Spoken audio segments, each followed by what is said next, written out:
everyone, welcome back to the Roadshow. Today we're going to look at Graham and Denise's fuel fail out on the canning stock route. What worked for them. It's a bit of a case study, worth looking at just in case you ever come up against the same situation. Now a little background. Before they went, Graham and Denise, they thought, we need to carry fuel, extra fuel, but we don't want to carry it on the roof rack because all that climbing up and down. You don't want an injury out there, folks. So, what did they fit? A long-range fuel tank. Well, problem solved, so they thought. The tank was a bit over $1,000. Worth every cent. Just as we got onto the very start of the track at Stretch Lagoon, we found that there was a dripping of diesel at the back of the car, and on investigation the tank was full at that stage. It was leaking from the top of the tank. And we've only done 17 kilometres on an 1800 kilometre track. Heap of rubbish. Can we repair it? There was nothing that we could do to fix it. We'd filled all our tanks and our jerry cans at Billaluna 17 kilometres back, so you can imagine how much room we had in them. We couldn't decant the fuel out of this broken fuel tank. So, we're not going to pour it on the ground. What are our options? Today's trip back to Halls Creek. How bad is the leak going to be? Is it going to empty the tank? Do we go forward? So it was a bit of a quandary as to what to do. I say we go back.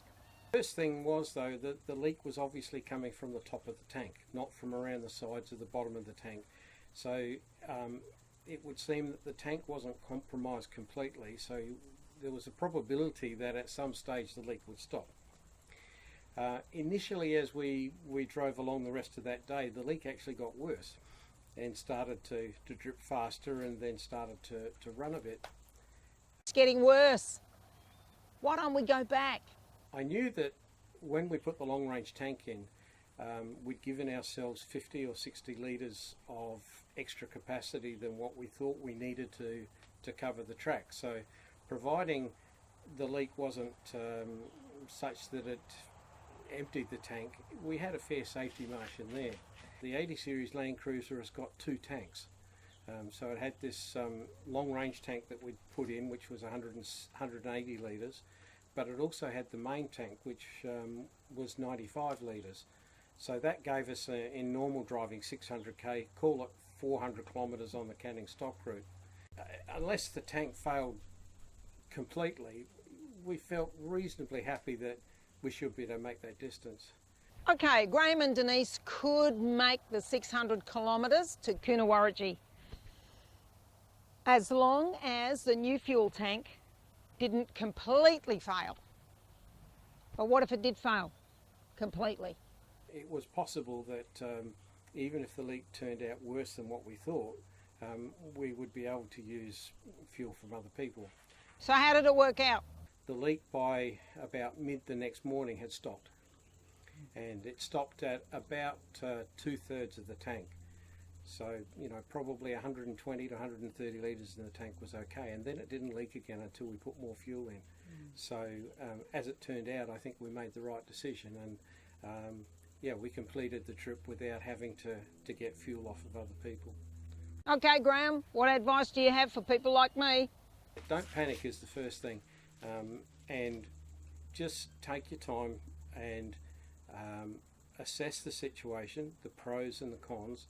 Talk to other people in your group, get their feed and feelings about it, because there's, in a group of people, a lot of experience, and then make on all the information, make the final decision as to what to do. Great advice, Graham. For me, what I learned from this is that we made it through using the most important tool of all when you're out there, your brains. The second most important tool, the brains of the group. And based on a good and thorough assessment of the situation, discussion with the group, looking at our resources, Graham and Denise made the right call. They continued. Imagine if they'd gone back. Oh my goodness, I don't know what that would have done to the trip. split the group maybe, who knows. Anyway, if you like the video, please give me a thumbs up. I'd love to hear your comments, and I'd love to hear what any of you guys have found when you've been out there. Doesn't have to be fuel, but any setbacks and how you've handled it. Share with your friends, and if you are so inclined, you may want to subscribe by clicking on the button here. Okay, that's it from the Roadshow. I hope to see you out there. Bye-bye.